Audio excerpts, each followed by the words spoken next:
selama sang wanita itu dan anaknya tetap berdiri teguh. Kalau perempuan itu tetap tegar, tidak kepahitan tapi memperjuangkan rumah tangganya, itu rumah tetap berdiri.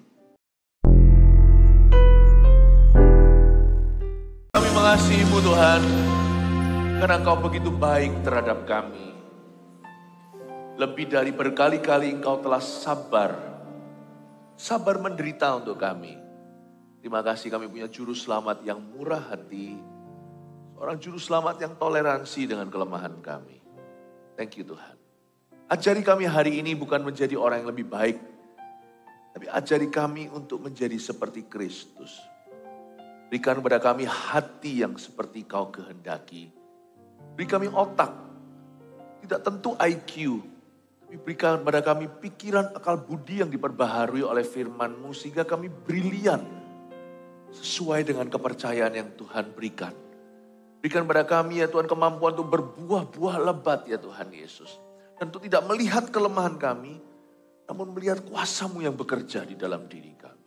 Berkati jemaat dengan kebenaran. Dalam roh dan kebenaran Kau hari ini memenuhkan. Sembunyikan hamba-Mu di balik salib-Mu. Beri kemampuan untuk berbicara sesuai kehendak Allah. Dalam nama Yesus, haleluya. Amin, puji Tuhan. God bless you. Berikan tepuk tangan dulu, beri semangat satu dengan yang lainnya. Haleluya, silakan duduk. Jangan takut berantakan untuk berhasil, karena sukses dan kebangunan rohani itu sama-sama messy. Berantakan di sini bukan belepotan ya. Belepotan itu orang tidak punya blueprint kerja. Berantakan di sini berarti kita berani ambil resiko, kita berani gagal, kita berani untuk bangun lagi dari bawah.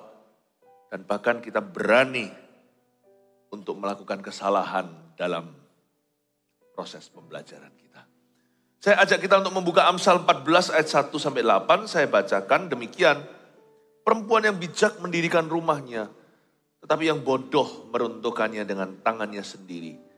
Siapa berjalan dengan jujur takut akan Tuhan, tetapi orang yang sesat jalannya menghina Dia.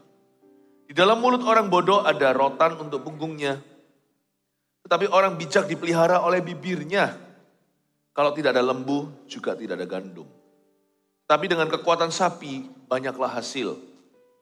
Saksi yang setia tidak berbohong. Tapi siapa menyembur-nyemburkan kebohongan adalah saksi dusta.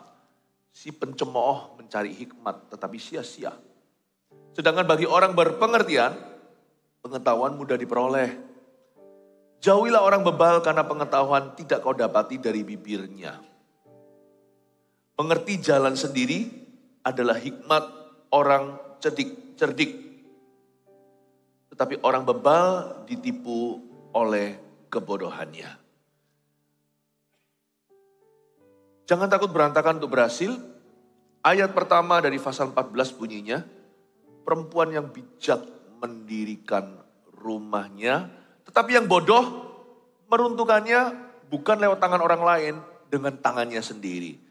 Di balik setiap laki-laki yang berhasil, kata orang selalu ada wanita yang takut akan Allah, minimal berdoa.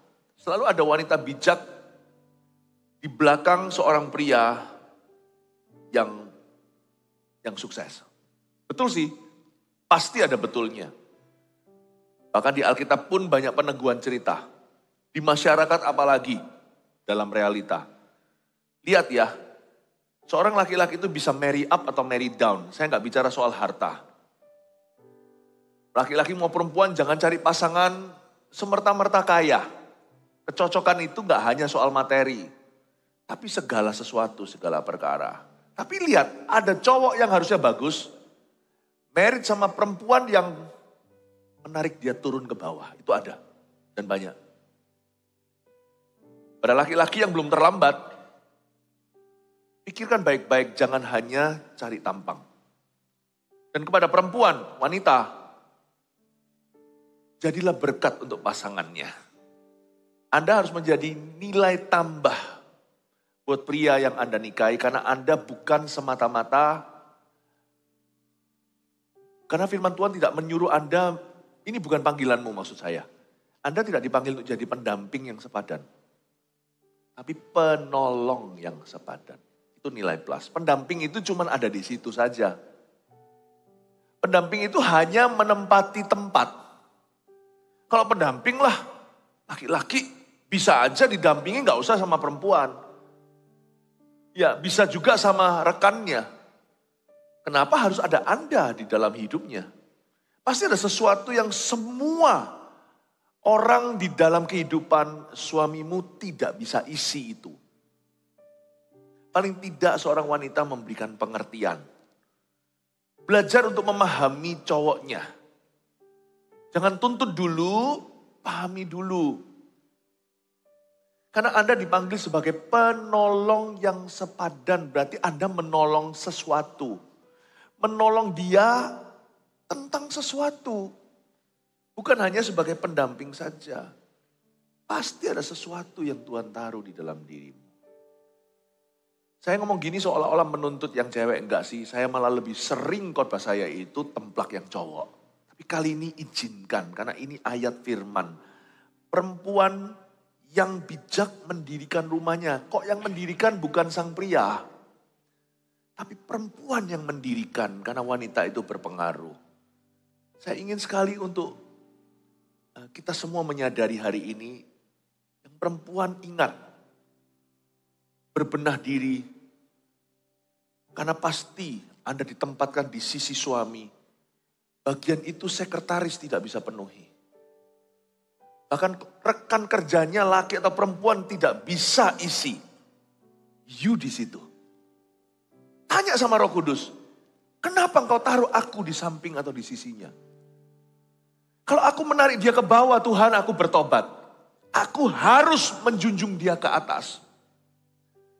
Minta sama Tuhan. Seperti seorang hamba Tuhan, minta hikmat bagaimana menggembalakan. Seperti seorang pengkhotbah minta hikmat apa yang harus dikhotbahkan. Anda minta sama Roh Kudus. Hampiri Kristus. Dan berkata, Tuhan, kau taruh dia di hidupku, kau taruh aku di sisinya. Pasti untuk sesuatu. Jangan tuntut dulu. Minta Tuhan tunjukkan peran Anda. Karena betul sekali pepatah ini, di balik setiap laki-laki yang berhasil, ada wanita yang berdoa, ada wanita yang menjunjungnya, ada seorang perempuan yang bijaksana. Tetapi sebaliknya, di balik setiap rumah tangga yang runtuh, hancur soal hubungan, meskipun saya tidak bisa jadikan ini sebagai keharusan, biasanya tetap ada perkecualian, namun demikian, di balik satu rumah yang runtuh, biasanya ada seorang wanita yang meruntuhkannya. Saya tidak berkata wanita idaman lain loh ya, yang itu so pasti meruntuhkan. Tapi juga nggak tentu, misalkan ada wanita idaman lain, laki-lakinya berubah setia, tapi selama sang wanita itu dan anaknya tetap berdiri teguh. Kalau perempuan itu tetap tegar, tidak kepahitan tapi memperjuangkan rumah tangganya, itu rumah tetap berdiri. Powernya wanita itu kayak gitu. Sekalipun lakinya selingkuh, sekalipun lakinya berzina, hidup dalam marital affair, dalam affair dan hidup di dalam dosa. Bahkan kalau perlu lakinya nggak pulang ke rumah, Aisang ike puhui dan jatuh cinta sama satu orang yang tidak pernah balik pulang. Kalau wanita itu berdiri teguh pada firman Tuhan, berdoa, sekalipun batinnya dilukai, dikhianati, lihat ya, itu rumah tetap berdiri. Karena wanita itu diberi Tuhan kuasa untuk mendirikan rumahnya. Tapi coba lihat, kalau rumah itu sampai ambruk, hancur, itu pasti ada wanita yang tidak berperan. Aduh, Pastor Philip susah ini, saya datang ke ibadah yang salah ini kok saya. Oh enggak, Anda datang ke ibadah yang benar, hai perempuan. Justru ini your destiny. Ini panggilanmu, ini yang membuat Anda cantik luar dalam. Makanya itu termasuk Anda yang single parent. Sekalipun kalau tidak lagi punya ayah dalam rumah, janganlah kecil atau kecut hatimu, jangan tawar hati. Karena Alkitab mengatakan perempuan yang bijak mendirikan rumahnya. Powerful ya, powerful sekali. Jadi di balik satu rumah yang runtuh biasanya hubungan antara saudara segalanya itu ada wanita yang tidak bijak di dalamnya. Biasanya tetap ada perkecualian ya. Biasanya ada perempuan yang tidak berjuang. Malah justru kebalikannya, memperjuangkan yang salah. Misalnya apa? Kenapa yang namanya Yakub dan Esau itu bertikai? Coba Anda baca. Itu mama mereka, istri Ishak. Ada seorang ibu yang tidak berperan. Malah justru memperkeruh suasana. Coba Anda baca. Makanya terjadi seperti itu. Demikian rupa. Pihak memihak sehingga apa yang terjadi adalah hasutan yang terjadi, tipu daya, curi berkat, lalu lari, pilih kasih dan sebagainya. Itu ada wanita yang tidak berfungsi di dalamnya. Anda lihat itu. Karena Alkitab mengatakan dan memperingatkan, seorang perempuan yang kurang bijak aja, apalagi yang tidak bijak, akan meruntuhkan rumahnya dengan tangannya sendiri. Karena itu wanita harus rohani. Bukan hanya religius atau cuman kelihatannya cinta Tuhan. Tapi prinsip-prinsipnya harus betul. Wanita tidak boleh punya pikiran yang tidak sesuai dengan firman Allah di dalam rumah tangga yang takut akan Tuhan. Ibu rumah tangga harus penuh dengan firman. Tugas Anda berat, Bu. Anda itu juga semacam imam terhadap suamimu dan imam terhadap anakmu. Seorang wanita itu juru selamat di dalam rumahnya. Dia itu arus tengah, ke atas ke plafon yaitu kepala keluarga, ke bawah yaitu ke kaki meja, yaitu putra-putrinya. Tapi oleh karena itulah, Tuhan itu mengurapi Anda lebih. Saya jadi ingat kata-kata Naomi, kata-kata orang-orang waktu itu ketika Ruth membela nasib Naomi. Orang-orang Bethlehem berkata, yang kamu miliki itu lebih dari 7 laki-laki. Ruth itu begitu. Itulah berkat untuk setiap ibu rumah tangga atau mama dan keluarga Anda juga bisa berprofesi tentunya di marketplace. Tetap bagaimanapun juga kalau Anda menikah, punya anak apalagi, Anda itu istri, status terutamamu dan juga ibu. Status lain itu tambahan. Mungkin agen asuransi, mungkin agen properti. Mungkin punya pekerjaan bisnis sendiri, entrepreneur. Atau Anda kerja di perusahaan mana. Itu tambahan. Bottom line, yang terbesar. Kalau Anda sudah menikah dengan seorang pria, maka statusmu nomor 1 adalah istri. Berarti Anda juga semacam imam terhadap suami. Anda juga imam terhadap anak kalau dikaruniai putra-putri. Makanya itu, urapan Ruth itu. Makanya ada banyak di Alkitab itu, kitab yang dikhususkan untuk perempuan. Esther, Ruth, padahal Esther itu ada Mordekai, kalau Anda baca itu pamannya. Sepupunya tetapi usia paman, sepupu jauh terpaut umur mereka berdua. Mordekai itu luar biasa, malah dia itu pejabat. Tapi kenapa Esther yang diangkat? Perempuan itu memang luar biasa berpengaruh. Dan setan tahu, makanya setan ajak ngomong Hawa, bukan ajak ngomong Adam di Taman Eden. Berbincang-bincanglah dengan Kristus dalam rumahmu. Dan kalau Anda punya profesi di luar sana, wah, biar urapanmu bertambah. Berbincang-bincanglah dengan Kristus. Wanita harus jaga moralitas. Sebab di balik seorang laki-laki yang utuh, ada wanita yang bijak. Saya selalu ngomong juga dalam hidup saya nggak bisa sejauh ini kalau bukan karena istri saya. Kalau saya menikah, I can marry down. But I have married up. Dia membuat aku menjadi lebih baik.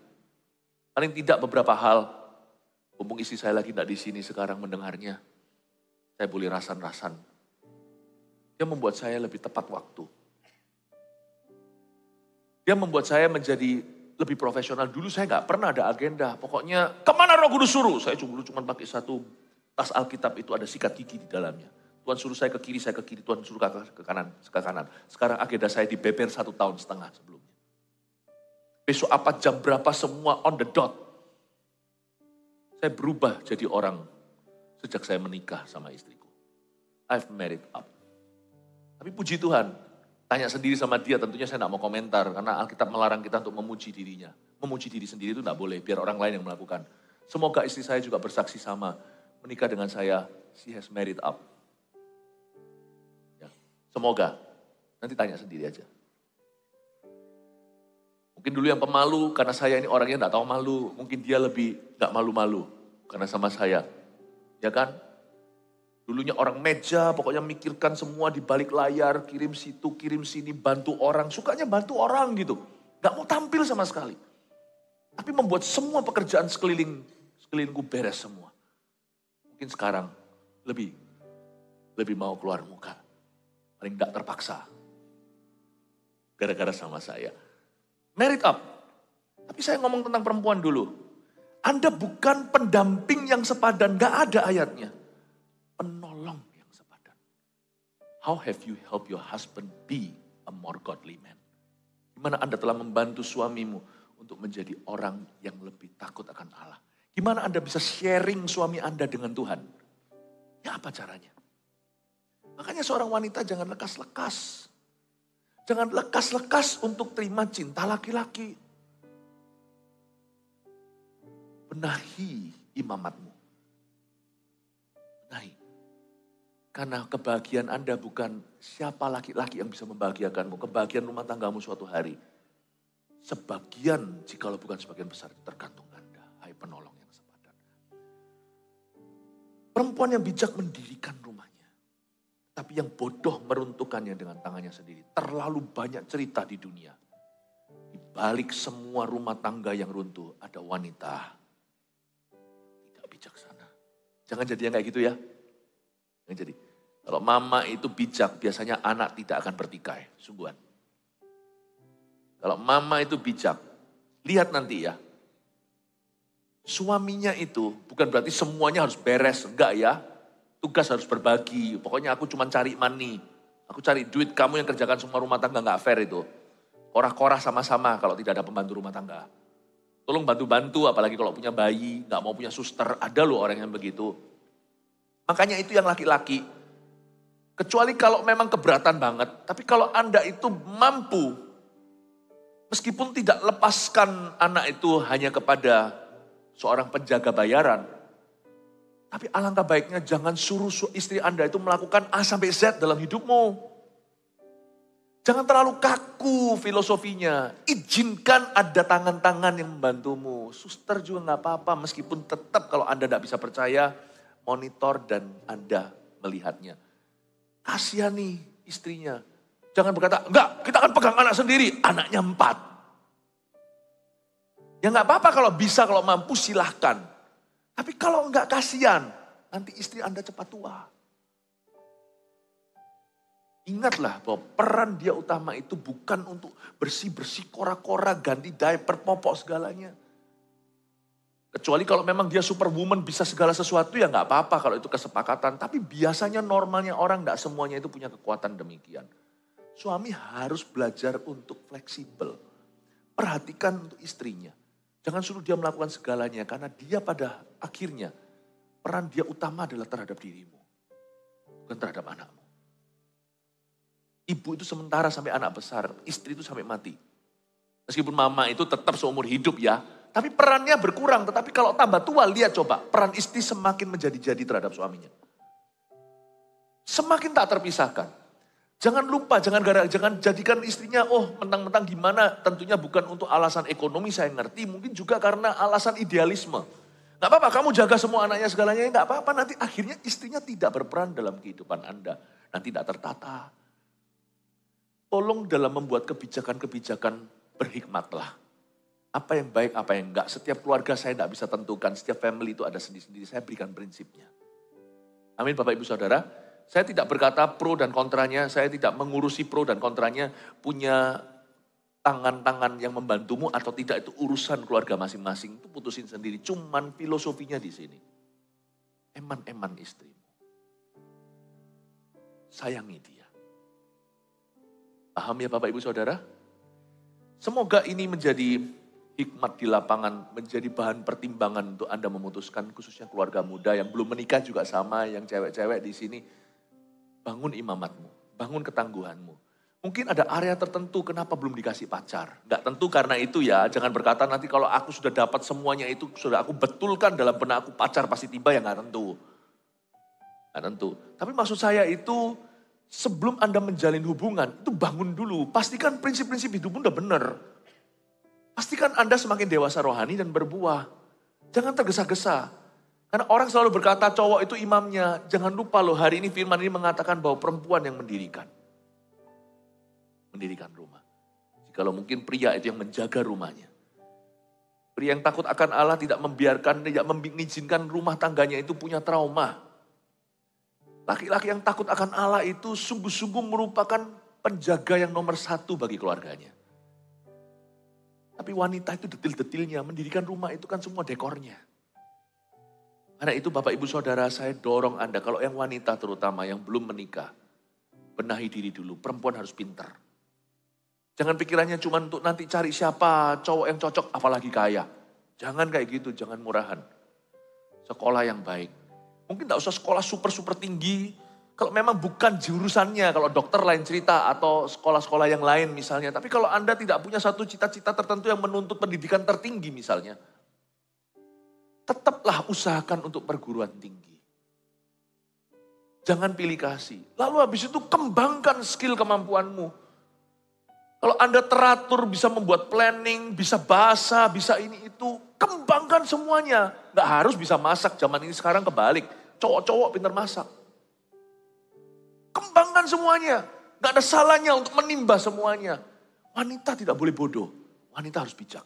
Wanita itu harus mahir, harus serba bisa. Kalau nanti suaminya membutuhkan, bahkan hal-hal yang belum dibutuhkan suami. Anda jadi berkat bagi banyak orang. Perempuan harus pintar. Tapi jangan feminis. Oh enggak, aku mampu tanpa laki-laki. Ya udah, silakan melahirkan anak tanpa laki-laki. Tidak usah feminis. Wanita harus melemahkan dirinya. Bukan supaya kaum lebih lemah, tapi lemah lembut. Orang lemah lembut itu orang kuat tapi tidak balas. Wanita bisa buka pintu sendiri, tapi izinkan pria yang telah merebut hatimu itu, izinkan dia jadi laki-laki. Kalau dia tidak pernah menghentikan Anda jadi perempuan, izinkan dia jadi pria. Wanita harus mau untuk berkata, aku lemah, I need you. Ya, itu baru indah. Tapi perempuan harus pintar. Lemah lembutmu itu bukan kelemahan. Hanya orang kuat yang bisa lemah lembut. Kalau saya kurus krempeng, dipukul orang besar saya nggak berani, itu bukan lemah lembut kan, itu namanya takut. Tapi kalau saya gede, lebih gede, saya black belt, sabuk hitam, yang sana siapa itu? Pukul saya diam aja, itu namanya ngalah. Wanita harus pintar.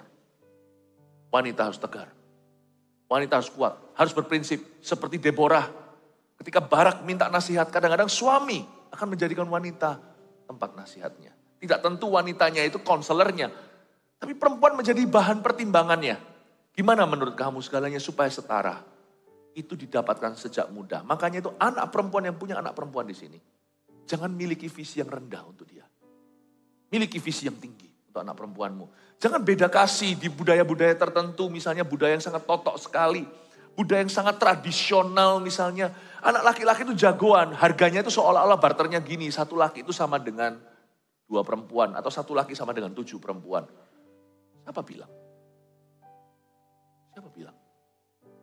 Jangan punya visi yang rendah untuk anak perempuan. Karena Alkitab mengatakan perempuan yang bijak, lupakan kata rumah, mendirikan. Your daughters will build something. Putrimu itu akan membangun sesuatu bersama dengan Kristus. Lengkapi dia. Lengkapi. Lengkapi dia. Kalau semuanya perempuan itu adalah anak pertama Anda, jangan tunggu anak keduanya cowok, nanti di situ Anda investasi waktu. Kalau dia anak sulung, Tuhan sedang berbicara kepadamu bahwa dia nanti akan menjadi perangkat keluarga. Dia harus punya hikmat. Tapi yang kasihan adalah anak cewek yang bungsu, yang paling terakhir. Nggak apa-apa lah, udah ini pupuk bawang. Jangan salah. Jangan salah. Tuhan taruh dia di paling belakang itu untuk alasan. Karena biasanya gizi terakhir itu yang paling bagus. Tuhan taruh di situ bukan sisa-sisa. Zamannya Yesus, anggur itu paling manis itu di belakang yang paling mahal. Jangan pilih kasih. Siapa yang punya anak perempuan, miliki visi yang tinggi. Tapi kalau selama ini Anda adalah anak perempuan yang selama ini dibedakan, jangan sakit hati. Tuhanmu tidak begitu. Kalau gitu, kalau Anda tidak ditraktir oleh papa mama, madu, susu dan madu dari Kanaan itu, traktir dirimu sendiri. Katakan, tidak apa-apa, aku ampuni, tapi sekarang aku tidak mau Percaya bahwa ini nasibku. Aku akan tempuh, aku akan sungguh-sungguh melayani. Aku akan berbuah lebat. Dan suatu hari aku akan menjadi berkat besar bagi keluargaku. Paham ya Bapak Ibu? Semoga ini jadi berkat buat semua. Siapa yang diberkati? Berikan tepuk tangan untuk Tuhan. Jangan takut berantakan untuk berhasil. Jangan takut mencoba juga. Jangan takut berusaha. Kita lihat ayat 2 sekarang. Siapa berjalan dengan jujur, takut akan Tuhan. Tetapi orang yang sesat jalannya menghina dia, apa maksudnya? Siapa berjalan dengan jujur dalam bahasa Ibraninya itu lebih ke siapa berjalan dalam kejujurannya. Aneh. Orang sudah jujur kok harus tetap berjalan dalam kejujurannya itu gimana? Bahasa Inggrisnya, he who walks in his uprightness. His-nya H huruf kecil, artinya dalam kebenaran atau kejujuran orang itu sendiri.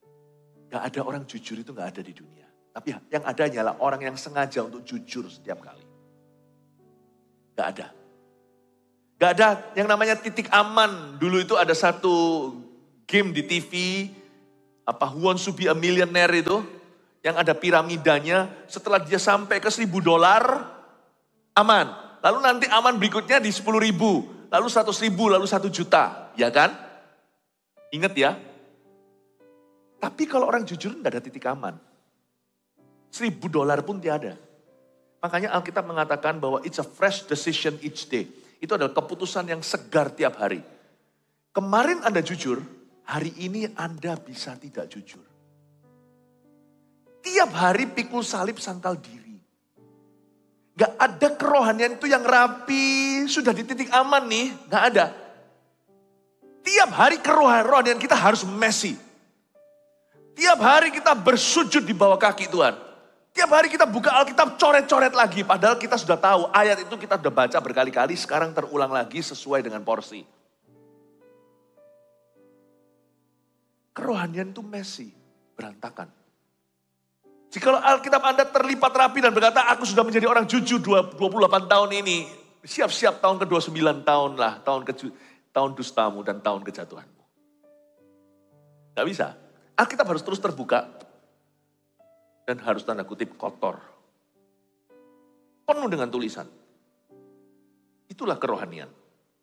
Makanya dikatakan di sini, siapa berjalan dengan jujur itu artinya siapa yang kakinya berlumuran dengan kejujuran. Siapa yang berjalan dalam kejujurannya setiap hari.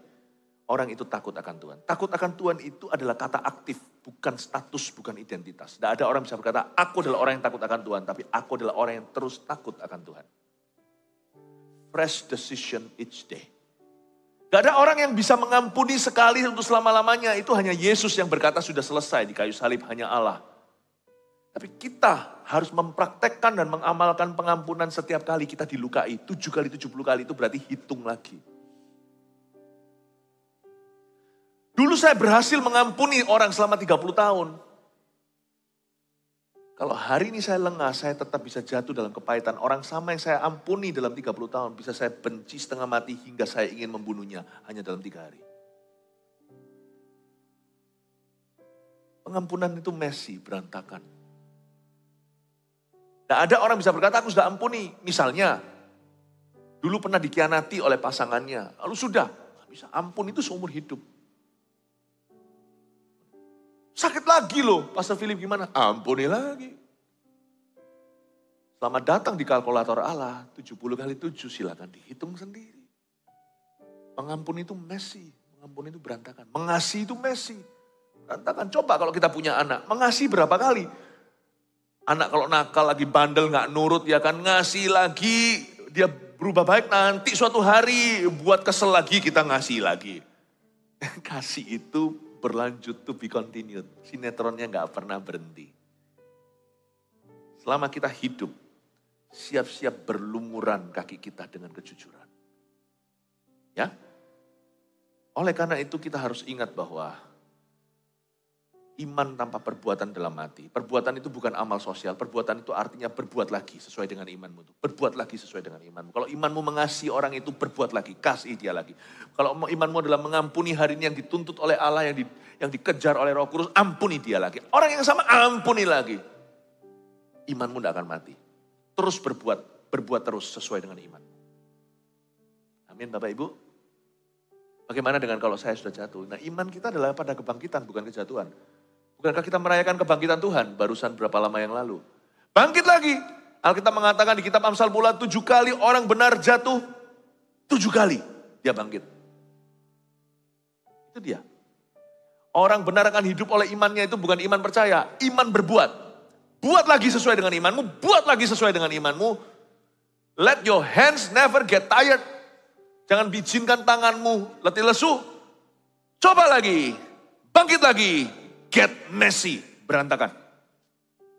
Ini bukan berantakan artinya rumahnya berantakan. Kalau yang seperti itu, yang punya rumah harus belajar setia dalam perkara sederhana. Mau cari tahu, misalkan kalau Anda mau lihat apakah seorang anak muda itu siap pacaran, gak lihat aja kamarnya berantakan gak? Gimana bisa urus rumah tangga, kamarnya aja seperti kapal pecah. Bukan berarti jadi orang yang yang harus semuanya lurus. Apa itu namanya? OCD atau BCD, apa itu? Soalnya saya juga begitu. Bukan rahasia sedikit. Barang saya digoyang orang saya tahu. Agak over. Itu pun saya sekarang sengaja kadang-kadang tak miringkan supaya kalau saya kelihatan sesuatu tuh miring itu, nggak bisa tidur. Saya agak gitu sih. Jadi saya mengerti setiap kita itu nggak ada normalnya. Semua kita itu ada anehnya. It's okay. Hidup dalam Kristus itu memang messy. Kita nggak usah sempurna hari ini. Jangan coba konselingi orang untuk orang itu jadi normal. What is normal anyway? Normal itu apa sih? Buah itulah takarannya. Kalau kita berbuah kita jadi berkat buat orang. Jangan suruh orang jadi persis seperti Anda. Karena Anda juga tidak normal. Tangkap ini Bapak Ibu Saudara. Gampang mau lihat. Orang itu siap enggak untuk mengarungi rumah tangga. Lihat aja kamarnya. Seperti pecah enggak? Siap-siap nanti. Pulang ke rumah.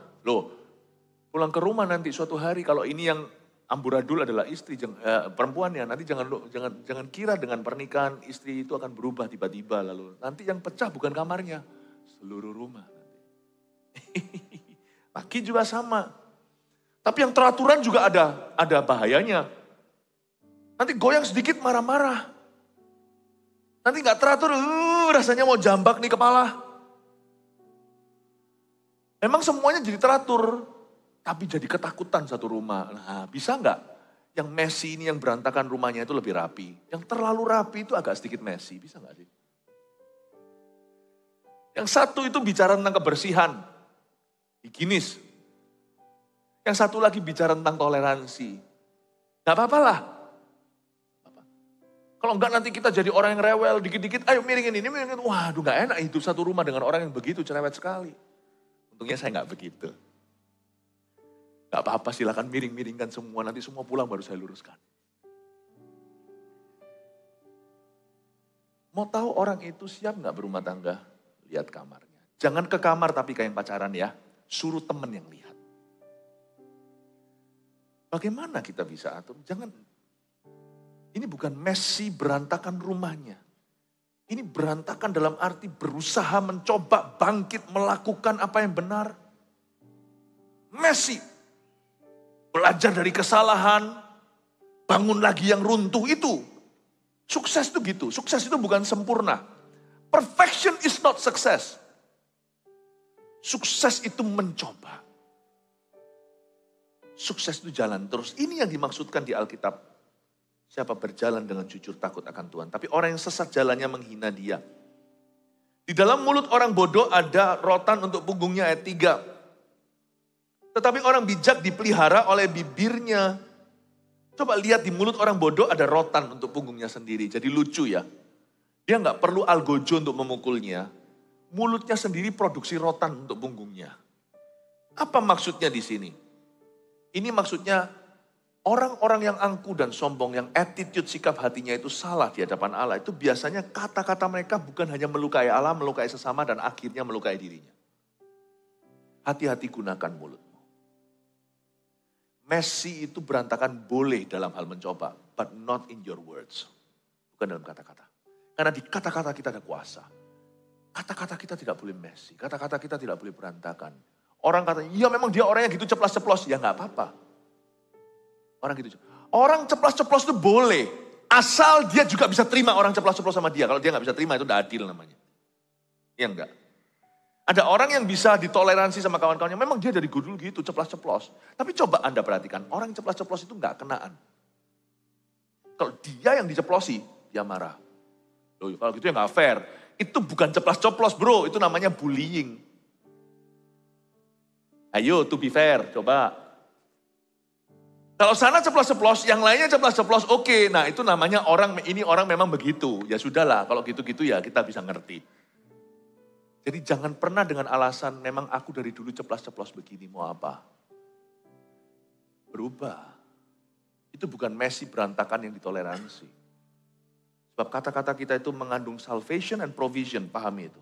Alkitab mengatakan kata-kata kita itu mengandung keselamatan, ada kuasa dalam perkataan kita dan mengandung persediaan Allah. Karena kita percaya kita menerima. Di mulut kita mengaku. Di dalam mulut orang bodoh ada rotan untuk punggungnya. You see, ini ayat ya. Saya pakai bahasa Inggrisnya dulu. If you are your worst enemy, you do not need any other enemies to destroy your life. Jikalau dirimu adalah musuhmu yang terbesar, Anda sudah tidak perlu musuh lainnya untuk menghancurkan hidupmu. Mulut orang yang tidak dijaga adalah musuh orang itu. Orang begitu, gak usah dibalas, sungguhan. Diam aja, gak usah didoakan tuh hukuman Allah, sungguhan. Diemin aja, tinggal tunggu waktu TikTok, dia akan hancur.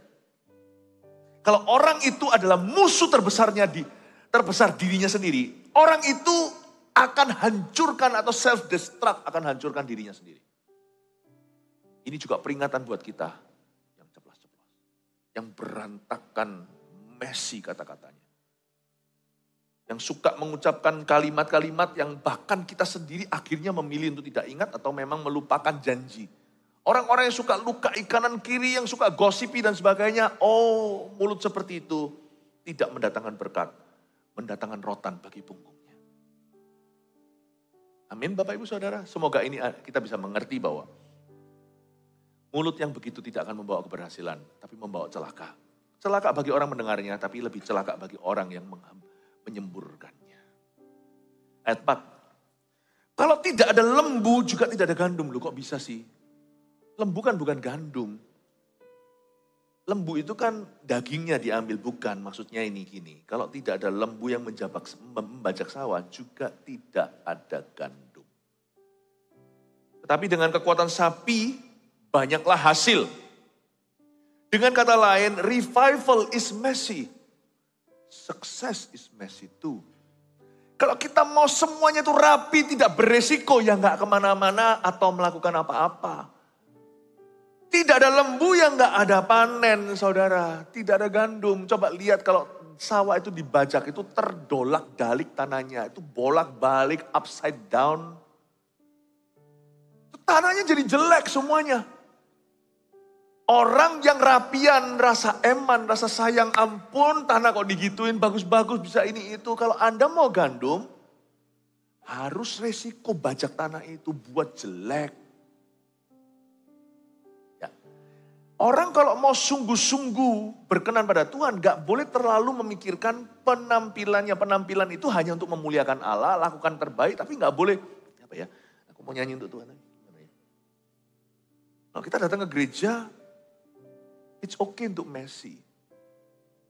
Jangan takut kalau nangis, bulu matanya copot juga gak apa-apa. Ya. Asal kita jujur sama Allah. Tidak ada lembu, tidak ada gandum. Tidak ada doa sungguh-sungguh, juga tidak ada terobosan ya kan. Doa sungguh-sungguh kadang-kadang messy loh. Doa gak bisa tahan-tahan. Saya ini orang yang cukup tegar. Namun demikian kalau saya doa, ketika hati saya terjamah, saya gak bisa, saya pasti nangis. Dan kalau saya nangis, saya meler langsung. Saya peduli amat. Kalau memang itu saya butuhkan, kalau hari ini saya membutuhkan jamanan, kalau saya mau mendekat sama Tuhan dengan resiko saya nangis, nangislah saya, nggak apa-apa, paling habis tisu. Paling ngadep ke situ sedikit, sisi-sisi. Gak apa-apa sih.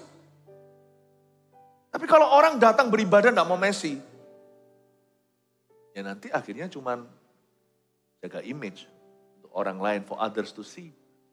Orang gitu gak akan mengalami Kristus sih. Bukan karena Kristus tidak bisa menjamah orang demikian. Orang demikian tidak mau menjamah Kristus karena takut nanti dia berantakan. Hanya Tuhan cinta anak kecil kalau mereka menari-nari untuk Tuhan. Tidak ada lembu ya juga tidak ada gandum. Kalau kita perfeksionis, ini perfeksionis nggak baik. Satu sisi baik perfeksionis itu berarti orang yang mau kudus semuanya sempurna itu juga baik. Berarti orang begitu bisa dipercaya. Tapi mereka orang demikian tidak bisa di garis depan.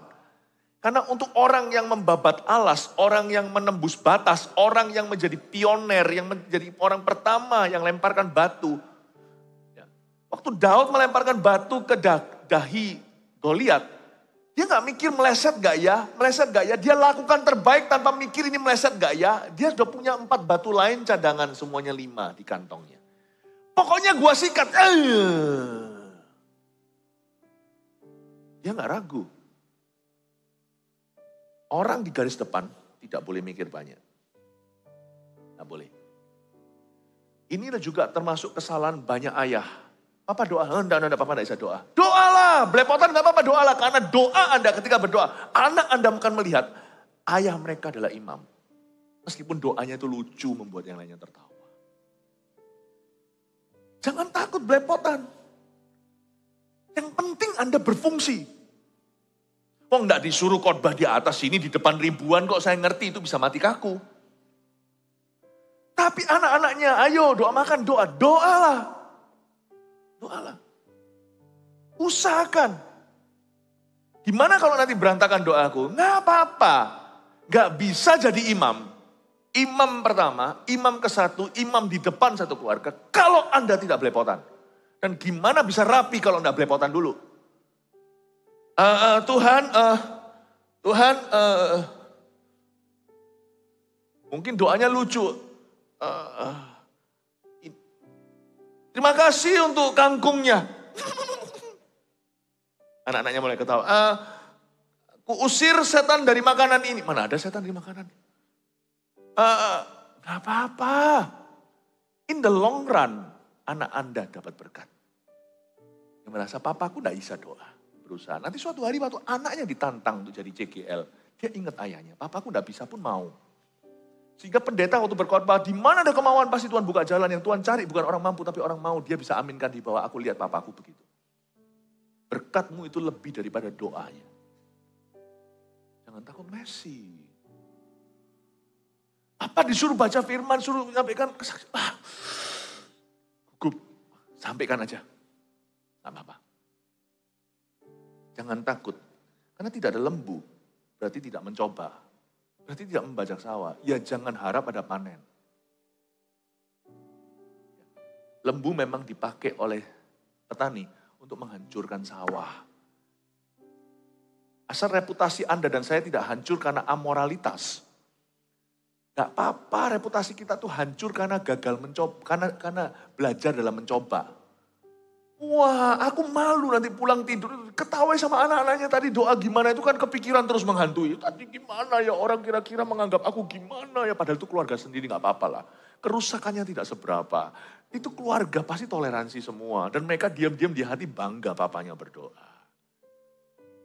Tapi Anda bawa dalam tidur itu. Aduh, malu aku sama anak-anak. Gimana? Gimana mah? Ngomong sama istri, gak apa-apa. Gak apa-apa, papa udah mencoba. Aduh malu lu aku sama anak-anak segalanya. Gak apa-apa lah. Kita gak bisa maju kalau kita terlalu peduli sama reputasi. Gak bisa maju. Sungguhan gak bisa maju. Peduli sama reputasi gak bisa maju. Saya berkhotbah itu ribuan kali, sungguhan. Kalau saya hitung sungguhan itu berapa kali I came crashing down. Khotbah itu susah loh, coba sekali-kali. Kenapa? Anda itu harus bisa baca pikiran orang, harus bisa tata kalimat. Ini nanti berikutnya, kata berikutnya saya nggak tahu. Ini bukan ceramah, kalau ceramah kan baca. Ini dari hati ke hati, saya harus feel your heart. Karena saya nggak tahu kadang-kadang kalau saya ngomong begitu tuh, apa nggak tahu. Ada banyak sekali yang namanya berantakan dalam khotbah saya bukan karena kurang persiapan. Hal-hal yang Saya tidak pedulikan. 10 kali saya khotbah, berapa kali bagus sih? Aku tidak peduli. Asal I speak God's heart. Pernah sekali loh saya khotbah tuh, dasi saya miring gini, jemaat itu semua nggak beritahu saya, tahu nggak? Itu masuk di dokumentasi video, itu miring begini loh. Gak apa-apa lah. It's okay lah. Life will soon be forgotten, you know. Buahmu saja yang kau bawa ke kekekalan. Reputasimu tidak seberapa. What others think not important at all. Orang lain mikir apa nggak penting. Amin Bapak Ibu Saudara. Tapi dengan kekuatan sapi banyak hasil. Orang yang berani mencoba, berani ambil resiko yang baik. Jangan spekulasi, ambil resiko yang benar. Berdoa itu ada resikonya. Menyampaikan firman itu ada resikonya. Mendoakan orang ada resikonya. Mengampuni orang ada resikonya. Orang itu kalau nggak berubah gimana? Kalau aku dilukai lagi gimana? Mengasihi itu ada resikonya. Kalau yang tak kasih nggak ngerti-ngerti gimana? Tapi dengan banyaknya sapi, ribuan kali kau mencoba, ratusan kali aja berhasil, udah ada ratusan buah. Banyaknya sapi, panen terjamin. Dengan banyaknya sapi, Alkitab mengatakan, dengan kekuatan sapi banyaklah hasil. Amin Bapak Ibu? Ya? Zaman sekarang kan semua orang terlalu peduli dengan like. Like itu, wah fotonya gimana, wah sangat mempedulikan bagaimana image-nya. Alkitab ini, ayat ini tidak pernah kadaluarsa. Zaman bisa berubah, this is still the truth. Tetap kebenaran. Orang yang terlalu jaim, jaga image-nya sendiri. Orang itu tidak akan banyak hasil hidupnya. Jangan banyak hasil. Amin. Semoga diberkati Tuhan. Anda bisa nangkap semuanya ini ya. Semoga saya bicara hal-hal yang sifatnya kebenaran dalam hatimu. Tapi kebenaran di lapangan. Yang gini-gini bukan prinsip saja, tapi hikmat-hikmat di jalanan. Ini yang sebut hikmat jalanan ya gini. Ini yang namanya street smart. Saksi yang setia tidak berbohong ayat 5, tetapi siapa menyembur-nyemburkan kebohongan adalah saksi dusta. Maksudnya apa? Saksi yang setia tidak berbohong. Saya garis bawahi di Alkitab saya. Saksi yang setia nggak berbohong. Bersaksi itu mudah, sungguhan mudah. Entah itu bersaksi secara formal, ayo si ini mau bersaksi. Atau bersaksi sama temennya, bukan dalam sebuah pertemuan. Tapi Anda tergerak ngomong, aku mau ngomong sama kamu ya. Bersaksi itu gampang pol. Ya sana bisa khotbah, sana fasilida. Bukan. Bersaksi itu prinsipnya ini, ngomong apa adanya. Asal Anda tidak menyemburkan kebohongan menjadi saksi dusta, kesaksianmu selalu benar di mata Tuhan. Asal yang Anda ucapkan itu satu, apa adanya yang Anda alami. Dua, yang lebih penting tentunya, selalu arahnya kembali ke Kristus. Gak bisa salah. Kalau benteng-bentengannya itu bentengnya adalah Kristus, gak pernah salah. Anda gak bisa tersesat dalam kesaksian. Bersaksi itu gampang. Baik itu orang Kristen atau non-Kristen yang Anda saksikan kepadanya, Anda bersaksi. Gak masalah, resipien atau penerima dari kesaksian Anda itu nomor 2, respon penolakan itu lain cerita. Dari sisi kita itu kan apa adanya. Aku itu dulu begini, gak usah tambah-tambah, gak usah dikurangi. Apa yang Anda ingat, Anda saksikan. Tapi sejak saya kenal Yesus, keluarga saya itu lebih harmonis. Itu kata-kata ya, gak usah yang seperti kata-kata tinggi, seperti berkhotbah. Itu mempan di telinga orang yang tepat, karena mereka kenal Anda. Gitu ya. Ayolah kok, ke gereja yuk sama aku. Belum, aku belum siap. Ya udah nanti kalau siap ya, saya doakan. Nah sungguhan doakan, jangan cuma asal bilang saya doakan beneran. Lalu 2 minggu lagi aja. Ayo, seminggu lah, kelamaan 2 minggu. Ayo ikut. Belum, aku dulu juga gitu. Nanti kalau orang mengalami masalah, aku dulu dalam pekerjaan. Gak usah muluk-muluk. Ikut Tuhan juga gak langsung. Kamu langsung ya berhasil kerjanya setelah ikut Tuhan? Enggak juga sih. Wah banyak susahnya. Nah ngapain ikut Tuhan? Tapi lain itu mas. Saya itu rasa damai tuh dalam masalah saya. Ngomong aja apa adanya. Orang bisa nilai kok Anda bohong atau jujur atau dusta. Asal Kristus. Lain cerita kalau aku mau kesaksiannya. Dulu aku gini, ceritain malah dosanya 2 jam diceritain. Gak berpusat pada Kristus ceritain, akhirnya orang hilang, tersesat dalam kesaksian Anda. Yang Anda saksikan itu Kristus atau masa lalumu. Masa lalu itu kan hanya pemanis saja ke Kristus. Bersaksi itu gampang dan gak apa-apa belepotan. Gak jelas ini, gak apa-apa. Lama-lama kan kita peka sendiri, orang itu kok terus lihat jam ya. Pertama kita gak ngerti, lihat jam, terus lihat jam. Ternyata kita kepanjangan. bekanya bisa nambah lah. Yang penting berani dulu. Saya itu paling suka lihat orang itu berani dulu. Saya suka. 2 macam orang dalam kehidupan saya yang selalu bekerja sama adalah orang pertama.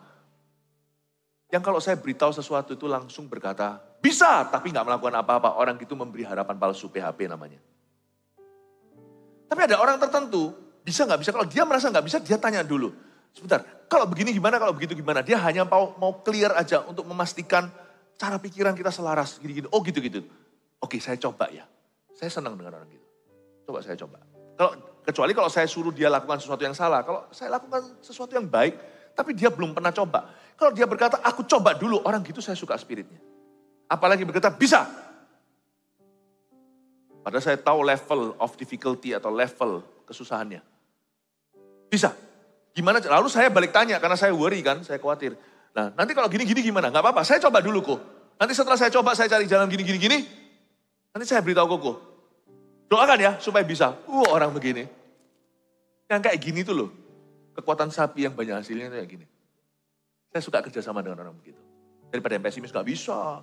Gak bisa, aku gak punya ini, gak bisa. Gak bisa melulu. Rapi mejanya, tidak berbuat apa-apa. Meja itu harus seperti kapal pecah. Meja kerja, bukan kamar tidur Anda. Meja kerja itu harus seperti kapal pecah. Bukan karena sembarang buang sampah, tetapi karena begitu banyak bidang yang kita usahakan. Kita mencoba ini, mencoba cari jalan. Gak apa-apa jadi kapal pecah. Tapi dia berkata, bisa. Kekuatan sapi. Banyak hasilnya.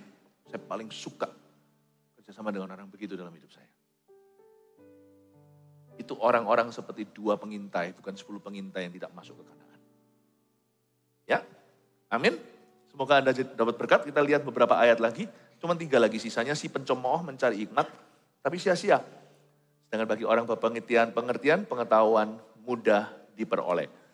Artinya si pencemooh mencari hikmat di tempat sia-sia, tapi sia-sia. Gak ada orang mencari hikmat sia-sia, kecuali kalau dia mencarinya di tempat yang salah. Mau cari hikmat di mana? Lihat ini, sedangkan bagi orang berpengertian, pengetahuan mudah diperoleh. Kalau kita mau mencari hikmat, carilah di sini ya. Di Alkitab, di gereja, cari di sana. Dan cari di dalam keluarga yang takut akan Allah. Di sana ada banyak hikmatnya. Kalau Anda kekurangan hikmat, saya sarankan ya. Saya sarankan kalau lagi sumpek nih, lagi kesel nih, lagi rasa hidup kita susah. Saya orang paling susah di seluruh dunia, saya sarankan jangan ke mall. Selain ke gereja ya. Misalnya kalau ada gereja di mall seperti di sini, ya ke gereja. Tapi ada satu tempat lagi yang saya bisa rekomendasi. Kalau Anda mau cari hikmat, jangan ke pesta. Kalau kita lagi sumpek, kesel gimana, kita perlu pelampiasan malah cari. Kalau kita bergaul dengan yang salah, kita malah nanti akan pelampiasannya ke tempat yang salah pula. Wah, kita minum-minum hanya lupa sebentar, lalu kembali lagi, belum lagi nanti hangovernya, lalu pusing sekali kena alkohol karena kelebihan. Lalu tiba-tiba belum lagi kerusuhan yang terjadi, orang bisa emosi ketika lagi di bawah pengaruh. Lalu habis itu belum lagi nanti masalah-masalah komplikasi yang terjadi, lalu pulang ke rumah, besok masalahnya masih di situ. Mau sampai kapan nih? Narkoba, nanti masalahnya beda, masalah udah pergi, narkobanya masih di sana. Saran saya, kalau selain di gereja, selain ke ruang doa Anda, pergi ke tempat perkabungan, Khotbah katakan lebih banyak hikmat daripada di tempat pesta. Waktu kita melihat, kita hanya bisa menghibur. Mungkin kita tidak bisa ngomong apa-apa, ikut nangis dengan yang nangis. Seorang yang mungkin meninggal, yang Anda kenal, keluarganya yang ditinggalkan, yang berkabung, pergi ke situ, hibur mereka. Lupakan masalahmu, lihat masalah orang lebih besar. Anda pulang, saya garansi, Anda lebih iba kepada keluarga itu, Anda lebih ceria. Si pencomooh mencari hikmat tapi sia-sia. Carinya di tempat pesta, carinya di dugem ria. Sedangkan orang berpengertian, pengetahuan mudah diperoleh. Amin Bapak Ibu. Jauhilah orang bebal, karena pengetahuan tidak kau dapati dari bibirnya. Jadi percuma, jangan cari hikmat di tempat yang salah. Itu tadi, kalau kita ketemu partners in crime, mitra dalam kejahatan pada waktu masalah, tahu nggak kutukan terbesar di hidup ini apa? Ketika Anda dalam masalah, yang datang itu penyakit kepada Anda. Bukan penyakit, sakit-penyakit badan maksud saya. Yang datang itu orang yang membawa penyakit di dalam kehidupanmu. Hindari orang-orang itu ketika bermasalah. Waktu dalam masalah, cari Tuhan. Tapi aku datang dalam kondisi berantakan hidupmu. Justru Tuhan cinta yang begitu. Kemarilah yang letih lesu. datang sama Tuhan itu paling bagus pas berantakan. Bukankah dia tabib? Healing always begins with a messy situation. Kesembuhan, kelepasan selalu dimulai dengan suatu kondisi yang berantakan dulu. Ayat terakhir, ayat 8, lalu kita selesai. Mengerti jalannya sendiri adalah hikmat orang cerdik, tapi orang bebal ditipu oleh kebodohannya. Haleluya. Artinya, pada akhirnya, ketika kita itu mencari hikmat di tempat yang tepat, kita akan lebih memahami dan mengenal diri sendiri. Tidak ada kebahagiaan di hidup ini, percayalah. Banyak orang itu salah paham sama dirinya, dikiranya kalau dia beli handphone yang baru paling canggih dia akan happy. Happy-nya sebentar, 1 minggu lalu lupa. Mobil baru atau apapun juga lah. Ternyata orang itu bahagia kalau dia bisa mengerti jalannya sendiri. Waktu dia mengerti, dia purpose driven, dia punya tujuan dan dia menemukan dan dia tahu motivasi hidupnya. Dan dia bisa menyelidiki jiwanya sendiri. Dan dia mengerti path and duty atau mengerti jalur hidupnya dan mengerti tugas-tugasnya dari Tuhan. Tidak ada yang lebih happy dari itu. When you know yourself. Mau tahu gak orang paling happy adalah orang yang bisa hidup dengan dirinya sendiri dan aman. Mau tahu gak orang paling gak happy kenapa perlu obat penenang?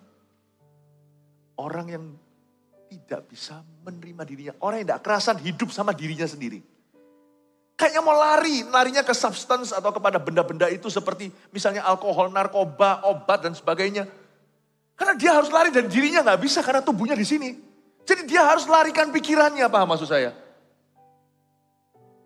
Sebenarnya orang tidak perlu narkoba, tidak perlu semuanya itu, seks bebas segalanya. Kalau dia bisa menerima wahyu Tuhan tentang dirinya.